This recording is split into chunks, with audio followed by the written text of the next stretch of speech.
Number 1. What adverbs can help you talk about past experiences? Number 2. Besides will and going to, what structures can be used to talk about the future jobs? Number 3. What are conditionals? Number 4. How zero conditional differs from first conditionals. When it comes to jobs, one of the things that we should mention is our past experiences. There are some ways to talk about experiences, but in today's lesson, we'll learn how to use present perfect to talk about it. First, look at these 4 sentences. Can you help me find out the adverbs in these sentences? Let's see the answers.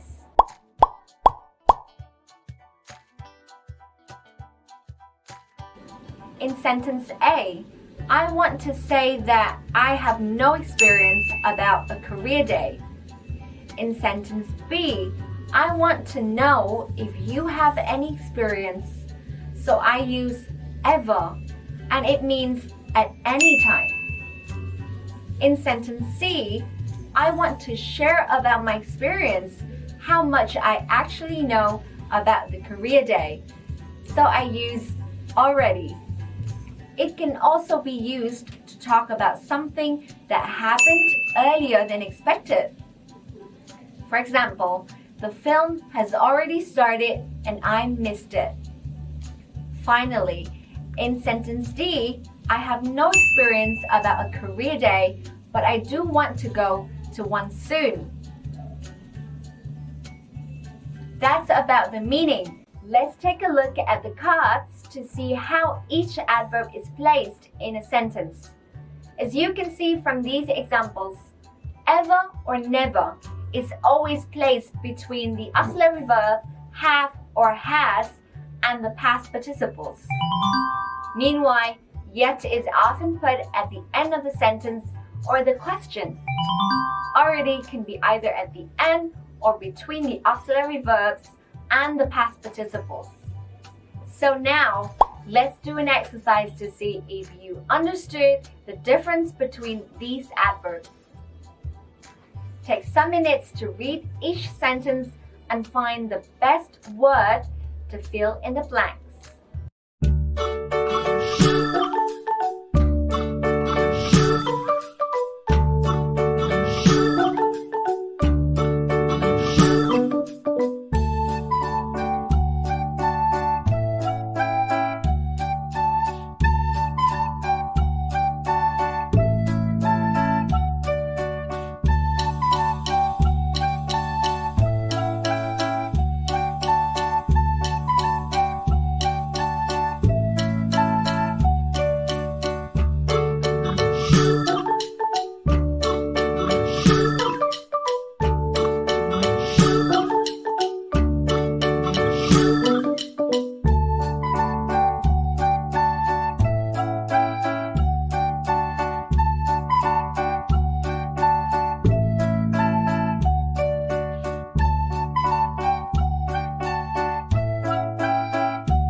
Let's check the answer.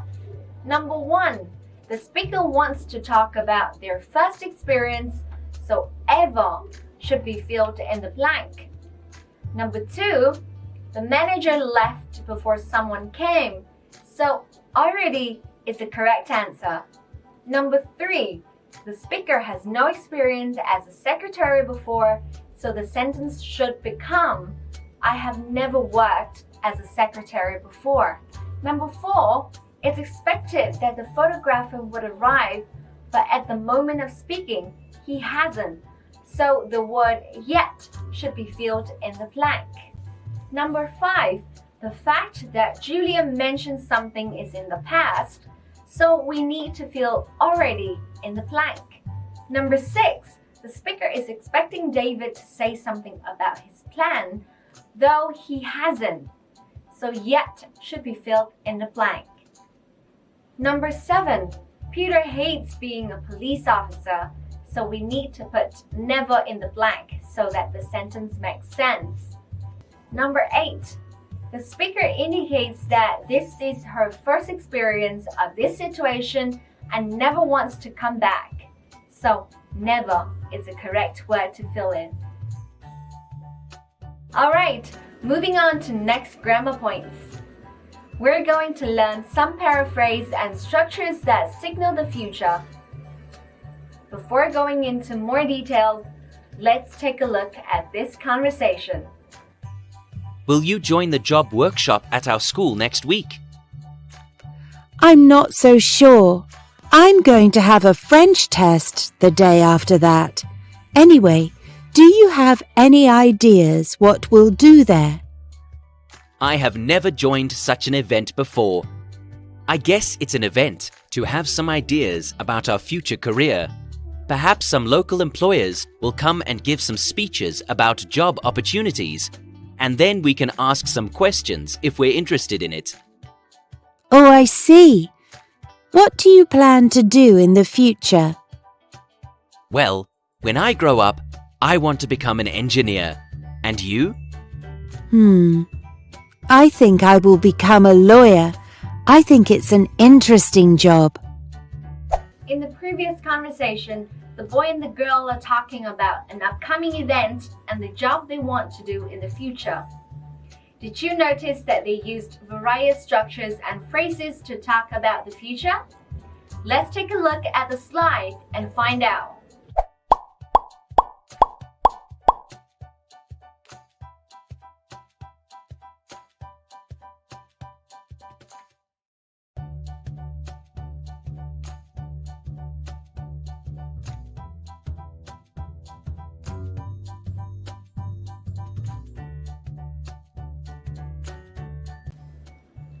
In previous lesson, we have already learned about the use of will and be going to.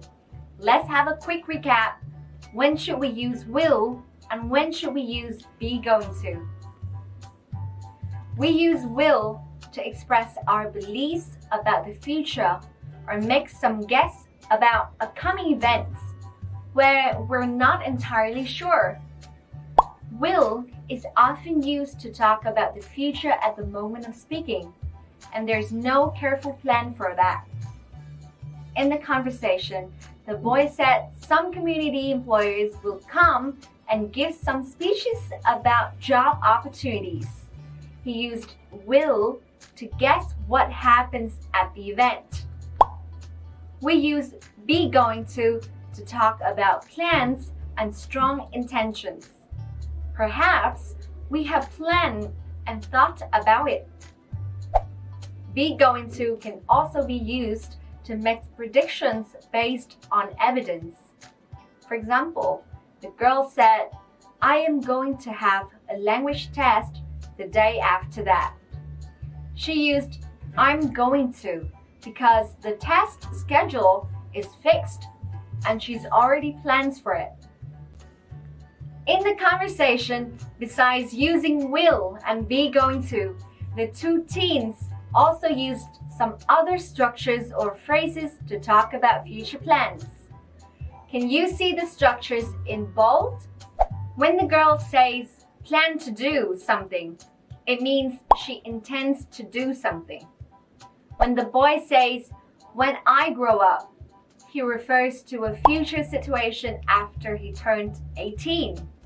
When the girl says, I think, she refers to a future event that just comes across her mind at the moment of speaking. And after saying this, she should use the simple future to express what happens next. Now, it's time for an exercise. Can you help me choose the correct phrases or structures to fill in the gaps? Take a few minutes to do it, and I'll be back soon.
Now, let's take a look at the answers.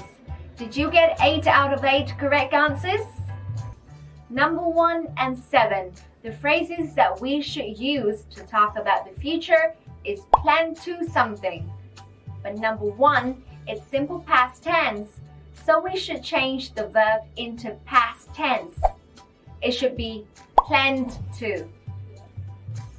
Number 2, 3, and 6.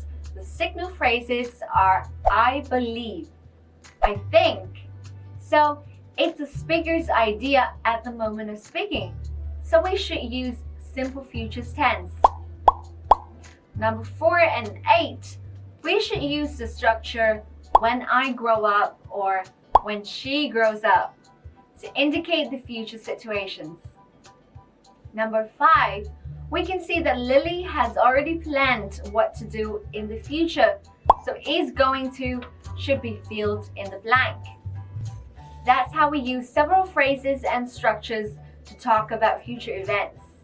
Now, we're going to learn a new structure that can be used to talk about job requirements or what may happen under a certain condition. Let's take a look at these sentences. Can you tell me in each sentence which clause is referring to a condition and which clause is referring to a result when that condition is met?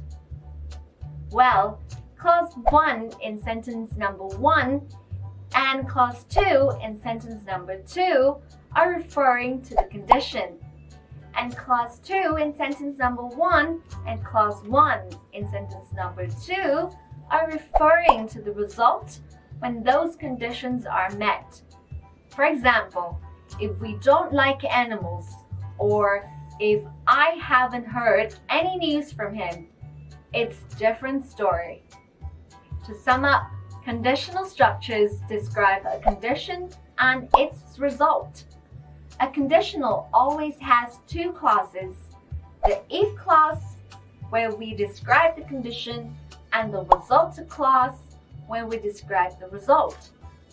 To make people pay attention to the condition, Put your if clause at the beginning of the sentence, then add a comma, then add the result clause. To make people pay attention to the result, put the result clause first, then add the if clause. You don't need any comma in this case. We can use conditionals to talk about real, imaginary situations at present, or even situations didn't actually take place in the past. But in today's lesson, we'll focus on the two types of conditionals. They are the zero conditional and the first conditional. First, let's talk about the usage. Zero conditional is often used to talk about something that is generally true, facts, or laws. For example, if we don't have enough sleep, we get tired. First conditional is used to talk about a condition in the present that can lead to a result in the future. For example, if I study hard enough, I will get better grades in the next test. What about the tenses in each clause of the conditionals? Zero conditional mainly talks about facts, so the tenses used in two clauses are simple present tense. For example, if you mix blue and yellow, you get green. Or if I drink too much coffee, I can't sleep at night. When can also replace if in this type of conditional and the meaning stays the same. First conditional is used for future situations that the speaker believes is possible. So, in the if clause, the tense will be simple present, but in the main clause or result clause, it should be simple future. For example, if Mike finishes his work early, he will come to the party. Or if you're patient, you will be suitable for the job. Take a look at the structures and note it down if you need to. Alright, let's do a small task to check your understanding of these new structures. Let's read and choose the correct answer. Take some minutes to do the task and pause the video if you need to. Alright?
Let's check the answers.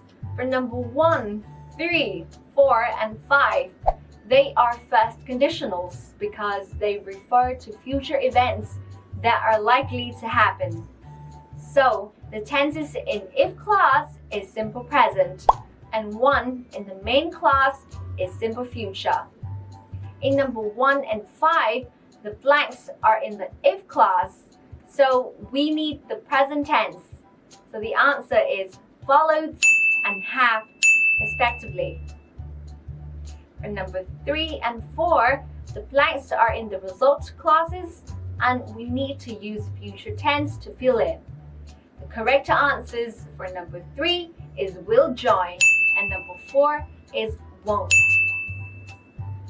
We have number 2, 6, 7, and 8 left.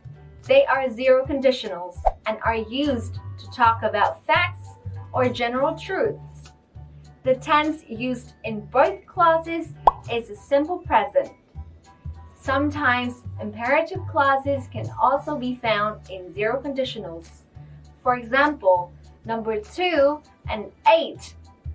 Number 2 and 6, the blanks are in the if class, so the correct answers are calls and grow up, respectively. As for number 7 and number 8, the missing words line in the result clauses, and we need to use present tense as well. The correct answer are die and send.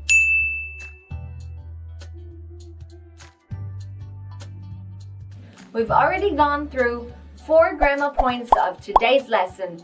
Let's see how they fit together in one conversation. This is a chat between Peter and his high school friend May. Read the chat and choose the correct word to fill in the blank. I'll give you 2 to 3 minutes. Pause the video if you need to.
Alright, let's check the answers. Number 1, Peter doesn't know about May's intention or plan. We should fill will in the blank. Number 2, it's yet because at that moment May hasn't heard of it, but she knows Peter is going to give her more information. Number 3, May doesn't have the experience of going to such an event, so never should be the answer. Number 4, similar to number 1, May wants to know what are the activities in the upcoming event, so it's will. Number 5, when we grow up is used to refer to a future state which hasn't happened at the present, so when is the correct answer. Number 6, Peter suggests a condition that in case May wants to join, she should prepare some questions. So it's a conditional sentence and if should be filled in the blank. Number 7, similar to number 6, it's a first conditional. So if is the correct answer. Number 8, did you remember some phrases to indicate the future? One of them is I think, and in this case, May's just decided to join on the moment of speaking. So think is the correct answer.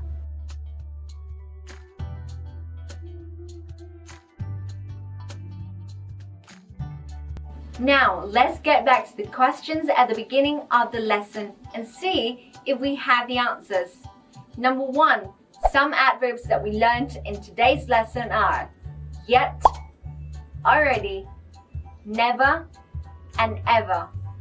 We can use already to talk about something we experienced, yet to talk about things we haven't experienced, but will in the future. Never to talk about something we haven't done before. We can use ever to ask about past experiences. Number 2, we can also use plan to when I grown up, I think, I believe to talk about future events. Number 3, conditionals are sentences used to describe the result of a certain condition. Number 4, we use a zero conditional to talk about facts, while first conditionals are used to talk about a future situation under a possible condition. We often find these kinds of conditionals in job requirements. That's all for today's lesson. I hope that you will make good use of them.